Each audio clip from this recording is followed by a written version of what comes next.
So let's talk about the 20 hardest questions from the Swine Nutrition Challenge based on some of the answers. First, I appreciate for those that have done the challenge, and if you haven't, we're going to put a link here either in the description or in the bio, depending where you're watching this video. And we appreciate the feedback as well from those that have made through the challenge, all the positive feedback, as well as ways to keep improving the next challenges. Question number 1 would be, when does the energy-dependent phase of growth happen? And the answer is in early finishing, because the voluntary feed intake is so much lower than late finishing. Late finishing, they can eat way more than they need from an energy standpoint, right? The next one, number 2, is if you improve growth through nutrition management during the nursery phase, will it multiply to market? And the right answer is no. We've covered that extensively in this channel, in our YouTube channel. And if you look at a lot of the data, from University of Illinois early in the 2000s, and recent work from Canada as well, where it doesn't multiply, meaning a lot of people get that confused, because from overall population standpoint, the pigs that are heavier and that grow faster in that first week, that weight multiplies at market. So that means, 1 kilogram heavier at the end of the nursery is going to be, say, 2 kilogram at the end of market. And that is true from overall population standpoint. Now, if you manipulate those pigs, and by manipulate I mean, different diet or different management, that manipulation works at that time, but it doesn't multiply. And you start looking at different data sets, and you see that very clear, okay? So the answer there is no. Another one is, genetic selection has focused on improving feed efficiency at a heavier market weight. And that's the first part of the question. Then you have, therefore, pigs do not perform as well in that first week after weaning as they did, say, in the past. However, their survival rate and overall wean to finish performance have improved. And the answer is true. And if you start looking at production systems and the records for 10 years, 25 years, a lot of times the weight of those pigs at the end of the nursery, for example, were heavier than now. So it's super interesting. Even that growth in that first week was better than now. Today, these pigs almost feel like they are, they're not moving in growth in that first week. And sometimes you even think, wow, from a body condition standpoint, some of these pigs don't look that great, but they have great survivability there. And also, if you look at the genetic improvement year over year, the wean to finish growth and efficiency is getting better every year. But that is more on, if you remember, the sigmoidal function of growth, just like bacteria, right? Pigs are the same shape. And what happens with the genetic selection is pushing that curve forward, because today at a very, very heavy market weight, you have pretty good feed efficiency compared to 10 years ago. And that's kind of where this question was about. Next one is, one of the secrets for 36 pigs per sow per year is consistency and simplicity. And the answer is yes, right? Many of these producers, high-performing producers, they focus on the fundamentals, the basics, the consistency. They do other things as well, but that's what we noticed is a very key secret to achieve that. Doing what we know that works very consistently. Okay, so that's being one thing there.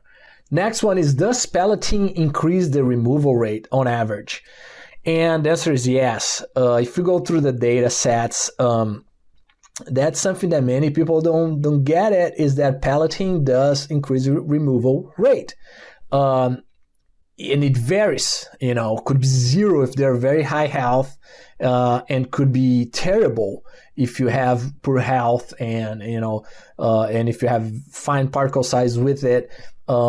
across all the data sets that I've come across, and we go, a lot of these questions that we're talking about here, we go in depth in the Elite Swine Nutritionist program. On average, you should expect, I'd say, 0.5% in mortality. Again, huge variability, but you should expect some mortality on average from Palatine. John DeYoung has done a great study on that, and you can check it out. Number 6 is, can you do a study where you compare one barn versus the other, right? And the answer is no. The two options for answers we had here was 1, he who says he can and he who says he can't are both usually right? And then the other answer that you could have is, just because you can doesn't mean you should. So that's really the right one. Just because you can compare two barns, you shouldn't, right? Number 7, vitamin D levels above average industry standards can reduce vitamin E in the serum. That's true. If you go to Dr. Josh Floor's vitamin D PhD work, that's fairly clear. Be aware, more is not always better in swine nutrition. Next, number 8 is vitamin A. So levels above 2 times NRC can reduce vitamin E in the serum, very similar to the previous one, right? And that's also a true statement. You go back to Dr. Donald Mahan, 2002, showing that. Actually, he says shouldn't go 1 more than NRC. I actually say 2.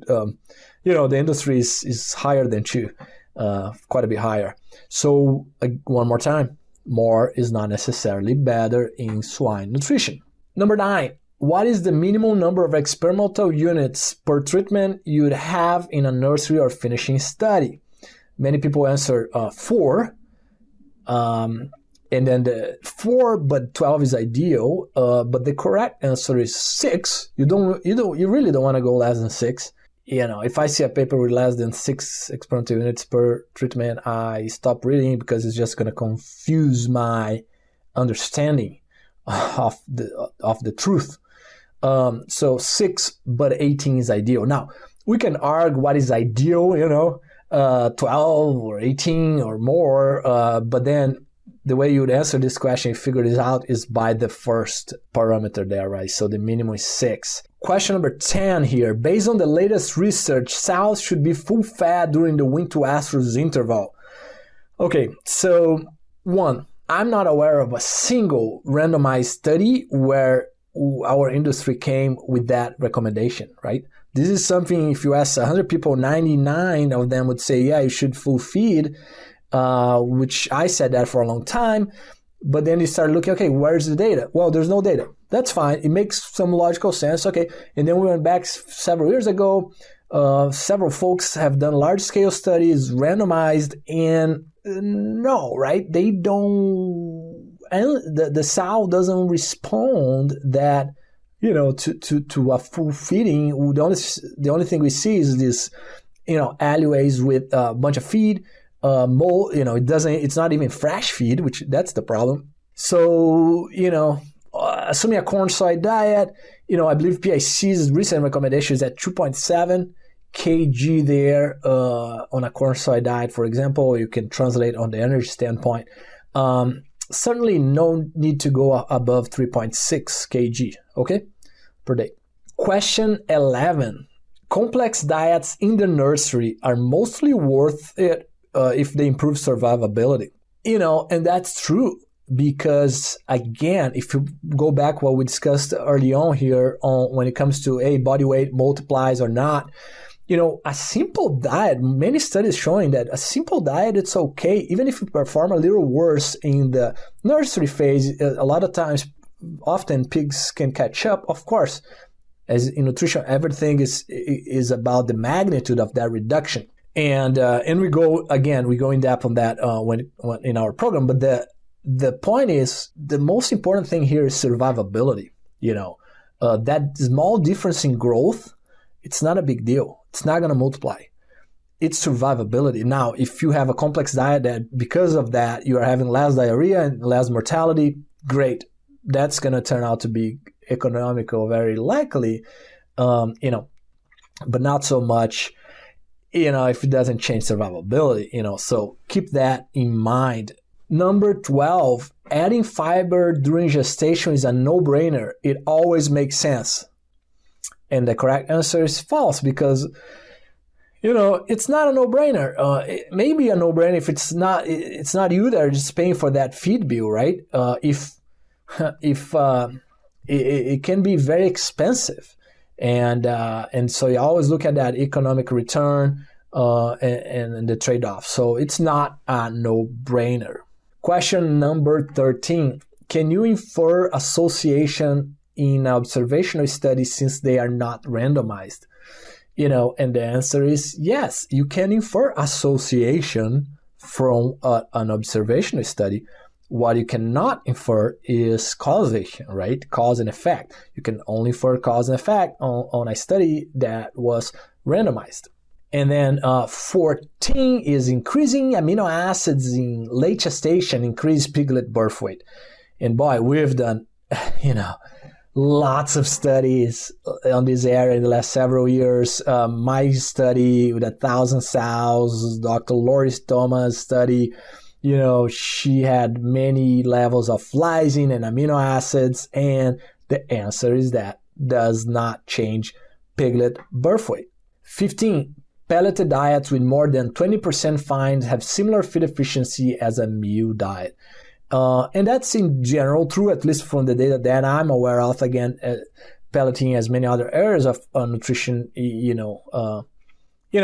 can spend hours here arguing each one of these questions, but in general, pelleted diets with more than 20% fines do have similar feed efficiency as a meal diet. So that's true. 16, diet formulation has minimal impact on meat quality. And that's true. It's very minimal, and it's very often not economical. 17, should you bump feed gilts? And, for several years, we thought that was the case, based on a few studies. But then you start digging those studies a little further, you can see some situations there with, for example, one treatment had less total born, and maybe that's why. And the total born is just random, right? Because you wouldn't affect total born there, but that might have tweaked a little bit that birth weight. So you start looking at that, and then Dr. Andre Malma has ran a very large study, 1,000 gilts, randomized for feed levels in general. Of course, when you increase feed, you're increasing both energy and amino acid, but we had answered that question before, so we are not concerned about that. And turns out, when you bump feed, gilts, it doesn't change birth weight, but a few things do happen. It increases stillborn rate, it reduces lactation feed intake, like clockwork, and also he actually followed those gilts through 4 cycles, and that increased the removal rate of these females. So very interesting, and if you look at the latest recommendations, PIC also updated its recommendations to not bump feed gilts. Question 18. So a 10% increase in NDF, neutral detergent fiber, in the last 2 diets will reduce carcass yield by how much? And turns out it's around 1.6%, okay? And one of the possible answers were, hey, it does not reduce carcass yield. So yes, it does, right? So increasing NDF, or the amount of fiber in that late finishing diet, will reduce carcass yield. Question 19, the science behind gilt development, nutrition, and feeding are clear. Turns out it's not, right? Not a lot of research behind gilt development feeding. We do need way more research, a research facility that constantly is doing gilt development. We are not to that level right now. Question number 20, is lower feed efficiency always the most economical? And the right answer is not, right? Because you can improve feed efficiency fairly easy by adding fat to the diet, but that doesn't necessarily mean that it's the most economical situation, right? So here's the bonus question number 21. How much is your time worth today? So there are 2 options there. One is I do not think about that. I just stay busy to feel productive. And number 2, it's your yearly salary divided by 2,000. Okay. And that's how much your time worth per hour. Okay. And, look at that answer. I do not think about that, and I just stay busy to feel productive.